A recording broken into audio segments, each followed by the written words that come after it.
What is going on, guys? We are bringing you another live sourcing video. Today is Monday of the busiest OA sourcing week of the year, right? Coming up on Black Friday, coming up on Thanksgiving, Cyber Monday, lots of deals going down. So we just want to get you guys as prepared, as ready as possible to be able to take advantage of all the good buying opportunity, the good buying sales as possible. So we're here in Rakuten. I kind of clicked over it, I glazed over it, didn't necessarily explain it. I like starting with Rakuten in the top coupon section, top sales section, just to give us a lay of the land, a breakdown in terms of what's happening with some of the major retail sites. A couple that are interesting: Finish Line up to 50% off tees and shorts, New Balance, new markdowns. So those two we can pop into, as well as obviously the tried and true Nike sale as well. But we're here in New Balance. It looks like, let me click back into it here. It looks like Finish Line is doing an extra 25% off using members, status members, sorry, status 25. So there's probably going to be a ton of opportunity within this particular section. Some sale prices as well as an additional 25% off, right? So we could start opening up a couple of these products. Again, we're just looking for things that are already marked down, things that have a big delta in terms of the starting price and the sale price, and then of course relying on the extra 25% off to see what sort of profitability we can create. Again, a lot of times we're looking to be able to sell something on Amazon for about twice what we can buy it for. So we're just looking for products that we deem likely to be able to create that sort of opportunity. I'm sifting through pretty quickly here, right? Maybe these, definitely those. Anything that, again, that just looks like we'd be able to sell it for a good bit here. Those. Cool. So we'll start and dig into these 5 off the bat. So we have the Revolution 6, we have the black, and the black and red, $40.55. So each are going to be pretty heavily discounted. It looks like we only have the size 10 in the black, and we have the size 13 in the black and red. So let's see. Seller brings up anything off the bat here. 9K rank. So it looks like we're in the right spot. Also, I think that's too high. Cool. So we had the same shoe. So we're buying it for $55 minus 20%. So it's going to be about $44. So we're looking to be able to sell it for about $80-ish. That is $85. First and foremost, we will start to click into some of these. We only have the one size. We have the size 10 that we have. It doesn't look like. So we'll have to go hunting for that 10. I don't think it is readily available there. A couple options that we have. First and foremost, we can just go hunting for the size 10 in black here. Or 10, 9.5, 8, 10.5, 11.5, 9, 7. So right now we don't necessarily know if it's out of stock or it's the variation just doesn't exist. I'm assuming though that because that was the only stock left, the only size left, it probably doesn't exist, but there's a lot of lazy Amazon sellers that probably didn't go looking for that particular ASIN. We can be the first, right? So if we take the ASIN here, actually take the parent ASIN, which is right here, copy it, go plug it into Amazon Seller Central, add a product from the catalog page.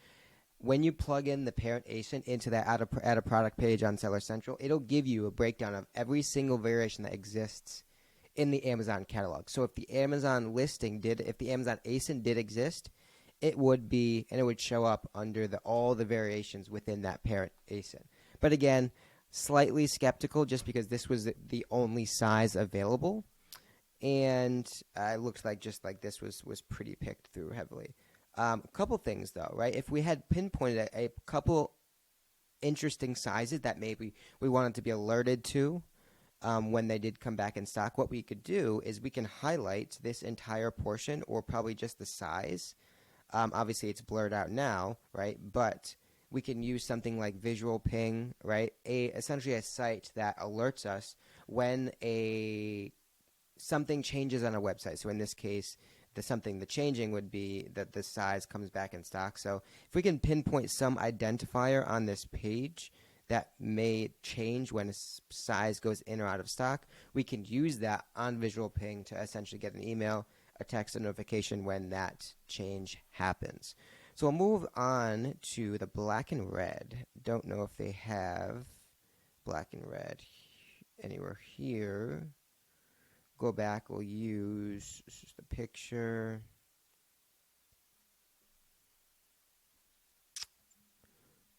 Looking for the Amazon listing. Lots of eBay, Nordstrom, WSS. We'll use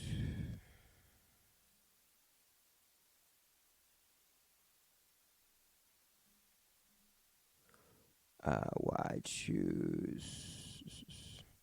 So I don't necessarily see anything. We can try again using the Amazon title.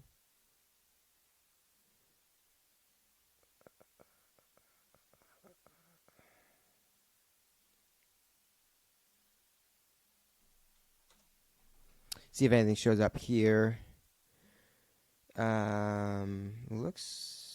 This is just a one-off. That's a size 11. The sales rank probably isn't super great on this one. 30 a month, yeah. It was moving, so it looks like this had just gotten separated right here from the other listing that we were just on. Right, I would assume if we went back to that other listing right here, this listing gets separated, moved on its own for some reason. It'll probably go back at some point, but doesn't necessarily help us now. Yeah, I'm assuming it got pulled from one of these other ones.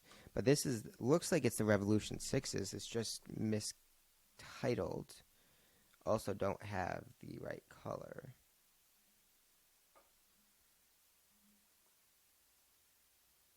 Lots of Revolution stuff, but we'll keep it moving. All right, we'll close this out.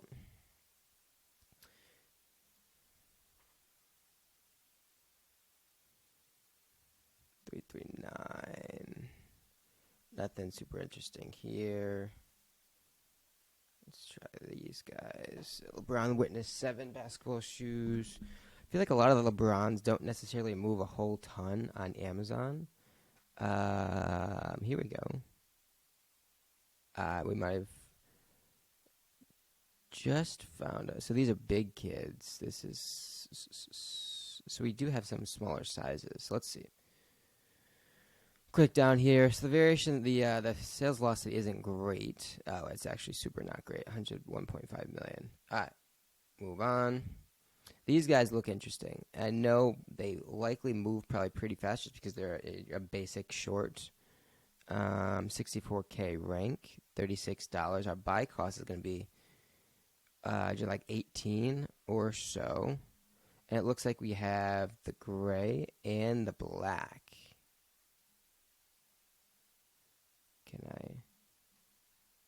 Yeah, it looks like we have the gray and the black at 25.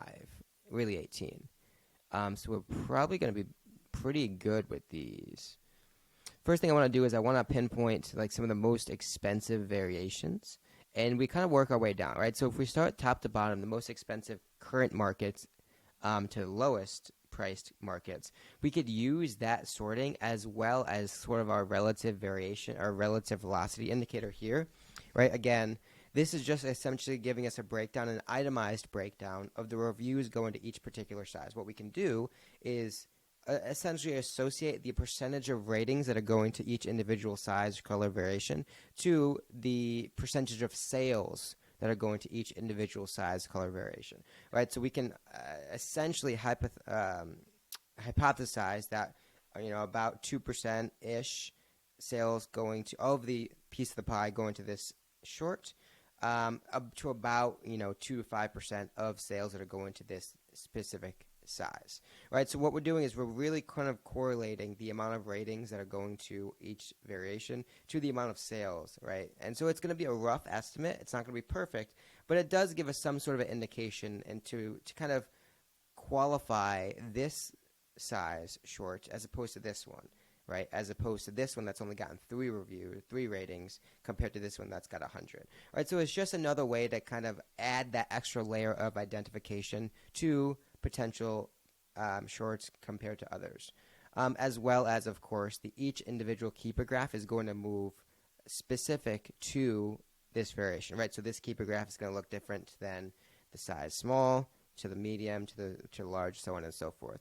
And just generally speaking, right, the more oscillation we see, like the more activity, the better off that product is, the faster that product is going to ultimately move for us, right? So this keeper graph is pretty good, right? If we move and look at the past 3 months, I mean, pretty relatively stable.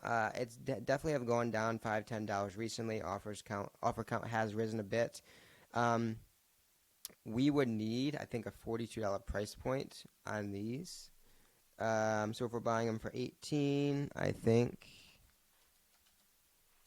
$18.75. So we would need to be buying for like 45, 42-ish. Yeah, so about $42, $40. So what we can do, we can go back in, now that we've identified our target price point, we can go back into our buy cost and really look for any variations that are trending over that 40-ish, 42. Right, so we see this one, the extra small, looks like it's been looking pretty good. Same with the 3X large. But this extra small looks good. It's getting some good ratings. It's at $43. This one is probably going to be one of our best bets.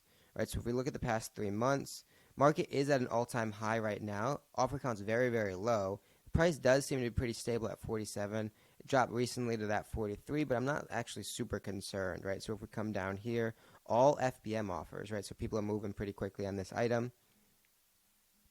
We can look to see recently when people have been getting the buy box. If I can kind of expand this here. There we go.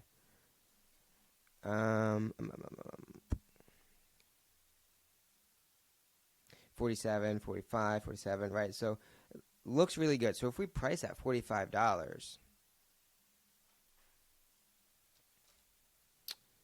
$18.75. This is going to be a $10 profit per unit. So this is going to be a good product, right? Again, doesn't move a whole ton, but 5, 10 units, 15 units will make, $50, $100 pretty quickly here. What we can now do is we've established a new pivot point, right? I talk about this a bunch on all my videos. Now we're at like a point where we can go a couple different ways, right? We have 10 offers, 10 sellers that are all probably, right, if we kind of click into a couple of these, I would assume most of these sellers are buying a lot of Nike clothes, apparel, shoes, that sort of thing, Nike, Adidas, Cable Cuff, Pure Nature Plus, right? So we can quickly kind of source through a lot of these storefronts pretty quickly. And again, the assumption is, being that they're on this product, being that it's a good product, it's something that we're interested in, there's probably going to be other products similar, right? Something like this, priced at $30, $31, probably moving pretty quickly. There is going to be more opportunity to source other things that are related to this first product, right? Good products just tend to hang out together. So we can essentially use any of these 10 storefronts to continue our deep dive into sourcing for this particular time, or we can continue to go down the rabbit hole that we started, right, with this finish line sales section. That's where, that open this whole door. So we can keep going down. Obviously, there's thousands of products within this particular page, right? We can do some, sorting low to high. This is probably going to start with a lot of the cheaper products that, we've seen this one already. We've seen this one already, right? A lot of these. Oh, here we go. This is where the low to high starts. All right, so we can quickly sift through a lot of these clothes, just looking for things that are interesting, right? Looking for the big delta in the price point, the original price to the on sale price, looking for things that basic colors, right? Standard clothes that we suspect are going to sell for about 2 times. We could even sort on Nike here. Sort Nike low to high, and that's going to be a pretty good starting point to source and find some profitable stuff here. Or, right, as we kind of already alluded to, we can go down the rabbit hole of each of the individual storefronts, right? So we'll do both. We'll do a little bit more in terms of finding stuff here, and then we'll look into 1 or 2 of those storefronts, and hopefully I have given you guys at that point a pretty good understanding and a starting point to take this process and run with it on all the other sales that we're going to run into this week. So the hypothesis here is that, additionally another 25% up brings it down to 16. Do I think that this shirt can probably sell for $16 on Amazon? Maybe. We're going to find out. So we can take this title.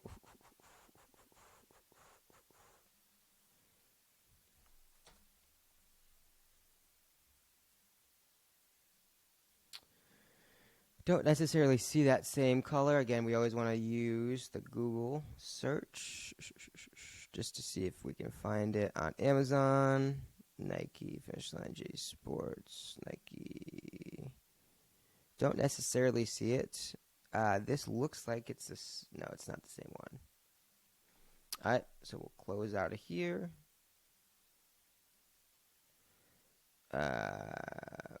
Look up this guy.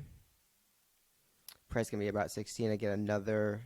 Ooh, this actually might be another good product for us. So we are looking for the white and black. Here we go. Gonna be needing to sell it for 35-ish, 40. At some points, this would have been profitable, but not right now. Let's look at some of the other colors. 33. And we're buying it for 16. So where does that leave us?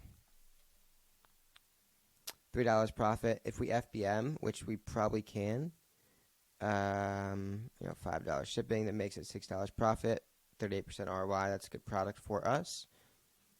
But in terms of FBA, probably going to need a $35 sale price. 32. Can look into each one of these to see if we can kind of map back our $35 price point. So it looks like it's probably down a little bit recently. So all of these are going to be good FBM products, right? Cheaper fulfillment, quicker fulfillment if the market continues to increase. But some of these are probably just a tad too close for FBA. Here we go. Actually, now that we were just saying that, this looks like, again, the offers are still rising. We have seen that $45 price point, $40 price point in recent months, but currently price is pretty low on all of these. This would be a good opportunity to FBM, right? All the lower offers are all FBA. If we come in with a $35 0-day handle time FBA offer or FBM offer, we would pretty quickly probably sell through our stock here. 37. Yeah, so at 35 with a $16 buy cost, FBM, shipping for probably $5 because it's pretty light. Shipping for $5. $8 profit, 50% ROI, game on, right? These are a good product FBM, and being that nowadays we're FBM heavy, things are happening quickly, this is a no-brainer for FBM to add to your list. Again, another pivot point, right? We've established a theme here. Every even interesting product we find, every profitable product we find, we can A, use the sellers on this particular product to fuel our sourcing, or B, continue down the rabbit hole that we already started, finding these particular products, right? We can go either direction. Now, even if you just wanted to save some of these stores as things to look back in later, have a spreadsheet of all the sellers that you want to look into at some point, as sort of a resource if there's no sales to look for, something like that, you can do that, right? Or, obviously, as we have already proven, we can continue to come down and source through the initial kind of lens, so to speak. Obviously, we want to be checking some of these other sizes. This green one potentially is interesting. The white, if we can find any of these other sizes, colors matching up, game on with them. But we will keep it moving. We'll find one more product, or that tank top. Again, $15-ish, $14 buy cost. We'll be selling it for anywhere, which probably around like 30. Do we think we can sell it for 30? Yes, potentially. I don't think the sales rank is going to be great. 131, yes. I mean, it's not crazy good. Definitely will probably increase a bit with the next couple weeks. But in this black, we need 21. That's too low. 25, it's a little closer. I mean, price point couldn't be any more stable, right? Offer counts are stable. Price point is anywhere between like 26 and 24-ish, right?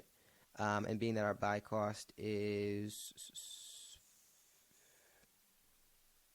18 times 0.75, 1350. This would actually be a really, really good FBM item. Again, about $5 shipping. Actually, no. Fees are probably high on this. So, yeah, we would even need to be selling it for probably like 28-ish.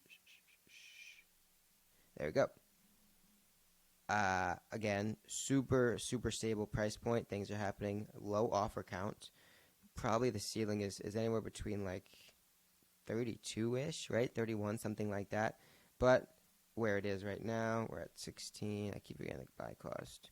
18.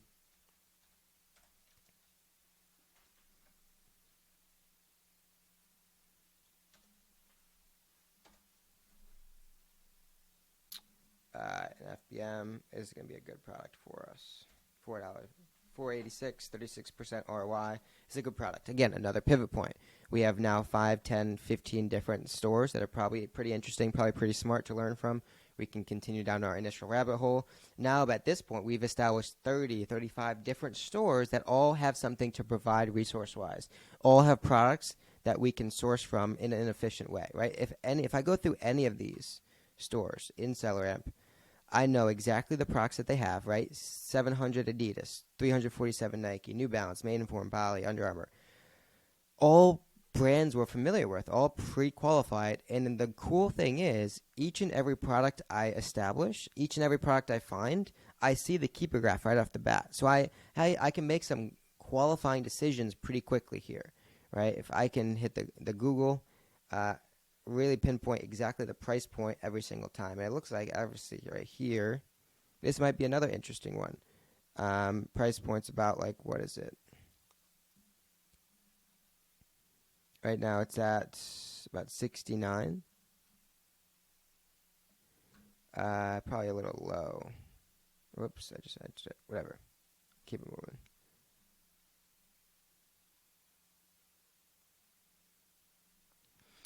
But the point is, right, the value of being in a storefront is I could qualify products quickly, right? I can see the keeper graph. I can see the sales rank. I can even see the sort of max cost that I would need to make it work.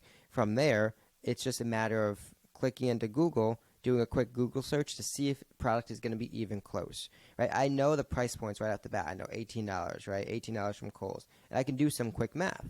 $18 into 35. Does that work? Does it not work? And keep it moving, right? These decisions become pretty quick, pretty apparent when I have all the information in an organized way, and that's the value of reverse sourcing from storefronts that I've deemed interesting, right? That I have found attached to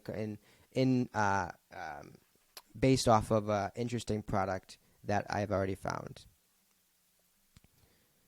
All right, so we'll go into one more storefront, and then we will wrap it up. They have this Keurig. It might be like a Costco, Sam's Club find, Office Depot.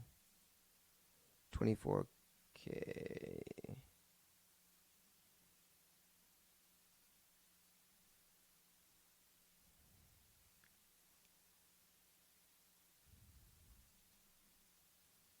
I think Amazon's on a lot of this stuff. Oh, $22. This thing is flying.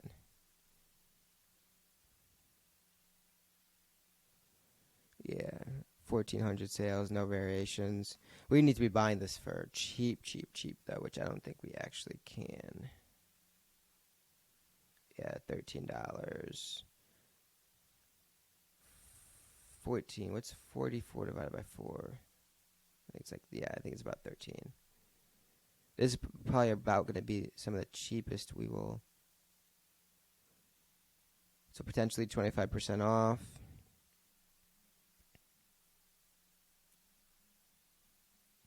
Yeah, but the $13 isn't going to cut it. Even I don't know how cheap we can. We definitely can't ship this cheap FBM. But if we can get another 10% off, maybe bring it down to 10, it becomes interesting. But ultimately, I think this is just gonna be too big and bulky. Anyways, hope you enjoyed the video today, guys. Hope have given you guys some processes to execute on, just some manual sourcing techniques. But other than that, Stay tuned. More live sourcing videos to come this week. More techniques, tactics coming this week to get you guys as prepared as possible heading into this busy time of the year. With that being said, subscribe to the channel, leave a comment on this video, and we will see you in the next one.